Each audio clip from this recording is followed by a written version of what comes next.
Tu as déjà eu cette impression. Tu lances une campagne Google Ads, tu fais tout bien, bons mots-clés, bons messages, budget maîtrisé, mais les résultats sont nuls. Tu dépenses, tu vois tes clics baisser et tu comprends pas pourquoi.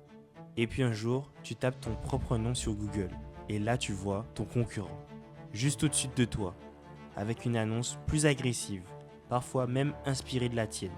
À ce moment-là, tu réalises, tu ne contrôles pas seulement ta campagne, tu es en train de te faire voler tes clients. Donc dans cette vidéo, on va voir la compétition dans Google Ads, on va voir comment attaquer des compétiteurs, mais aussi défendre notre marque quand d'autres compétiteurs nous attaquent. Et on va voir tout ça maintenant. La première chose à savoir dans Google Ads, c'est que la compétition, elle est un peu invisible. On n'a pas vraiment toute la donnée de nos compétiteurs. Mais en fait, c'est que le système d'enchères est vraiment une box qu'on ne connaît pas. Il n'y a que Google qui sait quels compétiteurs sont devant, sont derrière, etc. Mais on peut voir avec quelques outils qu'on verra plus tard dans la vidéo comment un peu décrypter la chose et voir un peu à peu près nos compétiteurs. Ce qui est intéressant avec la compétition dans Google Ads, même des petits business peuvent être devant des gros business et ça sans avoir énormément de budget. Et ça, c'est notamment dû au rank et surtout au quality score qui comprend beaucoup de choses, que ce soit la landing page, mais aussi la qualité de vos annonces, mais aussi votre target ROAS ou CPA, vos enchères, etc., etc. Et c'est sur ces métriques qu'il faut améliorer pour vraiment gagner des plus gros compétiteurs et pas juste mettre énormément de budget. Maintenant, on se retrouve dans la plateforme pour vous montrer quelques outils pour voir la compétition dans Google Ads. Donc premièrement, l'outil le plus efficace pour voir la compétition, c'est Insight sur les enchères. Donc vous allez juste aller dans l'onglet campagne, Insight et rapport, et aller dans Insight enchères. Et ici, bon, ici j'ai pas assez de data, mais ici je vous ai sorti un exemple où vous avez Auction Insight, c'est la même chose, c'est en anglais, mais vous avez ici Display URL Domain, donc là vous aurez donc you, donc c'est vraiment vous, et plein de noms de domaines. Donc imaginons c'est BNP Paribas, ici vous aurez Crédit Agricole et d'autres banques françaises listées comme ça, et c'est vraiment vos concurrents directs. Vous pouvez voir des nouveaux concurrents que vous ne connaissez pas, mais c'est les concurrents qui bident contre vos enchères sur les mêmes mots-clés que vous. Ça, c'est important à savoir, c'est les mêmes mots-clés. Donc, on a l'impression share, l'overlap rate. L'overlap rate, c'est vraiment à quel point ils bident sur les mêmes keywords que vous. Donc, ils participent aux mêmes enchères que vous. Par exemple, celui-là qui a 21, c'est un très gros concurrent parce qu'il bide sur quasiment 21% de nos keywords. Et ici, on a les position above rate, donc ça veut dire combien de fois vous êtes au top des résultats de recherche de Google. Et ici, top of the page, et etc., etc. Plein de métriques que vous pouvez ajouter ou pas. Et donc, ça, c'est Auction Insight. Donc, ici, on se retrouve dans SEMrush, qui est un outil SEO payant ou gratuit. Donc, ici, par exemple, vous pouvez voir, je suis allé dans l'onglet trafic et market et paid search, c'est ce qui nous intéresse. Et ici, vous pouvez en fait ajouter le nom des compétiteurs. Donc, il faut d'abord connaître ces compétiteurs en amont, je pense, pour vraiment utiliser cet outil pour efficacement. Donc, ici, par exemple, vous êtes une marque de vêtements et ici, vous allez rentrer Zara, Forever 21, H&M.com, etc. Et ici, vous pouvez voir le trafic qu'ils ont en paid, donc c'est-à-dire sur Google ou Bing. Mais vous voyez aussi des desktop vs mobile, donc est-ce qu'ils ont plus de trafic mobile que desktop. Donc vous avez vraiment beaucoup de data par rapport à ça. Je vous laisserai fouiller et n'hésitez pas à aller plus loin. Et même si vous faites du paid social aussi, vous pouvez voir la même chose. C'est un bon outil pour un peu scouter la compétition en plus de Auction Insight. Un autre outil que je trouvais intéressant, c'est SpyFu. Ici, on va faire un test. Par exemple, on va choisir la France et on va mettre notre URL, par exemple, de BNP Paribas. Ici, on va juste prendre leur URL de domaine et le rentrer ici. Et on va chercher. Et ici, on voit notre organique compétiteur. Et ça, c'est vraiment intéressant. On voit qu'on a la caisse épargne.fr, LCL, Crédit Mutuel, mais on a ce qui nous intéresse, c'est paid compétiteur. Donc ici, on voit tous les gens qui nous concurrencent, mais sur le paid. Et le site va même plus loin en mettant genre des graphiques avec l'overlap, donc à quel point ils sont en concurrence avec vous ou pas. Et ça, je trouvais vraiment intéressant comparé à un SEMrush qui est un peu limité ou à un Oxen Insight qui est aussi limité.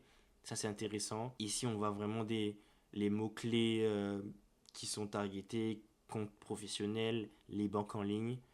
Vraiment, vraiment détaillé. Je vous conseille vraiment d'explorer ce site. Il s'appelle Spyfoo.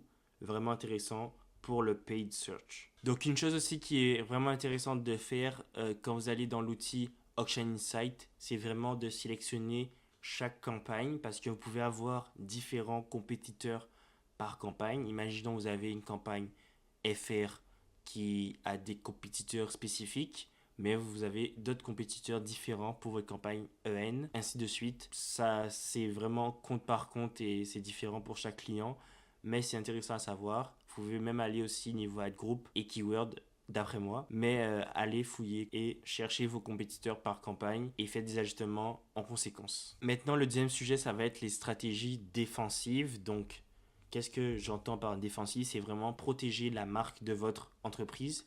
Donc, imaginons que vous êtes la BNP Paribas et vous tapez votre nom BNP Paribas sur Google et vous voyez un compétiteur qui apparaît lorsque vous tapez votre nom. Ça veut dire que ce compétiteur a une campagne compétition qui vous target avec des mots-clés incluant votre nom de marque. Donc, le conseil ici, c'est vraiment de créer une campagne brand pour pallier à ça, pour apparaître forcément au-dessus d'eux, pour ne pas qu'ils prennent la plupart de votre trafic en brand. Donc, c'est intéressant de faire ça parce que, en fait, vous n'avez pas besoin de mettre énormément de budget. Comme vous allez les battre facilement avec votre quality score, comme votre page de destination va être vraiment cohérente avec le mot-clé que les gens tapent. Imaginons que quelqu'un tape BNP Paribas et il tombe sur une pub LCL, il va pas forcément cliquer parce que c'est pas ce qu'il a cherché. Mais s'il tape BNP Paribas dans la barre de recherche et c'est une annonce de BNP Paribas qui apparaît surtout en premier, le plus souvent, eh ben, il va cliquer directement et vous avez plus de chances de récupérer ce trafic perdu à cause d'une campagne compétition de votre compétiteur. Mais surtout, ne mettez pas énormément de budget dessus. C'est vraiment juste pour pallier cette agressivité des compétiteurs. Parce que, pour être honnête, mettre de l'argent en brand, donc c'est-à-dire payer pour des mots-clés qui vous appartiennent déjà, c'est vraiment pas bon parce que votre organique reprend déjà ce trafic-là facilement si vous n'avez pas le compétiteur. Une autre chose pour avoir une stratégie défensive, c'est vraiment de mettre de l'avant vos avantages compétitifs, donc USP. Imaginons, vous êtes noté la première banque française, mettez-le dans votre titre, dans votre description. C'est des avantages que vos concurrents n'ont pas et que vous pouvez mettre de l'avant facilement. Donc cherchez vraiment des choses qui vous différencient de vos concurrents et mettez-les de l'avant, surtout en campagne de compétition. Je les répète aussi, n'hésitez pas à utiliser toutes les extensions que Google vous propose dans les annonces. J'ai fait une vidéo dessus, comment créer une annonce excellente dans Google Ads. Allez la voir si vous voulez plus d'informations.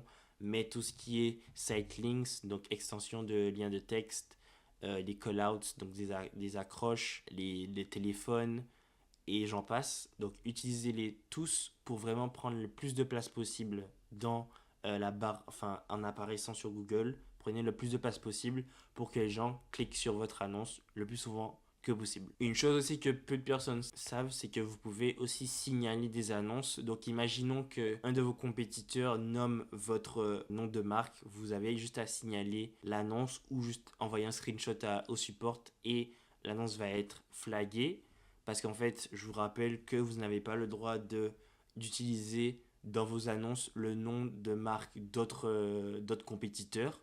Donc BNP Paribas ne peut pas prendre le nom de, par exemple, LCL dans son annonce, c'est interdit. Donc n'hésitez pas à signaler des annonces si vous le voyez. Ça va contre le règlement de Google Ads. Donc pour revenir aussi à l'ad copy, n'hésitez pas à mettre des choses plus crédibles que vos compétiteurs.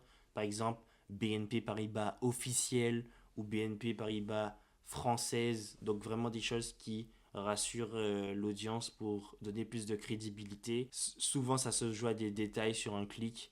Donc, mettez le plus de l'avant la crédibilité de votre brand pour vraiment obtenir plus de clics que vos compétiteurs. Concernant les mots-clés, n'hésitez pas à inclure des mots-clés avec des superlatifs comme la meilleure banque de France ou quel est le meilleur compte de banque en France. C'est vraiment des mots-clés qui sont intéressants parce que ça va vraiment toucher la compétition et les gens recherchent ça.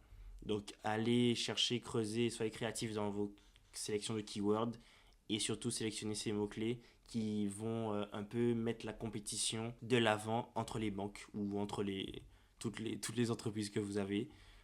Surtout la compétition, donc qui mettent vraiment l'emphase sur le choix. Donc le meilleur, choisissez, comparez entre eux, bref.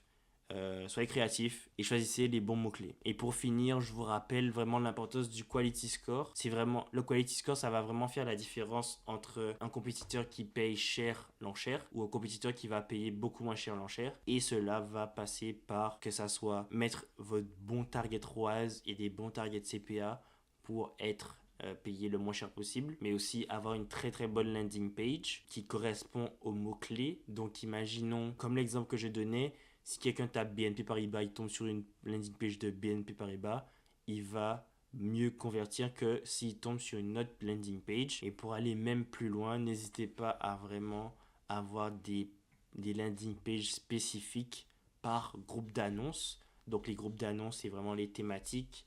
Donc imaginons BNP Paribas, le compte, ils ont un groupe d'annonces qui est assurance habitation, un groupe d'annonces assurance auto et un autre groupe d'annonces qui est carte de crédit ou ouverture de compte. Donc ici, je vous conseille d'avoir à chaque groupe d'annonces une landing page spécifique parce que c'est différents produits ou différents requêtes que les gens vont taper. Donc dans cette vidéo, on a vu tout ce que vous devez savoir sur la compétition dans Google Ads, quel outil utiliser pour scouter votre compétition, mais aussi les stratégies à adopter.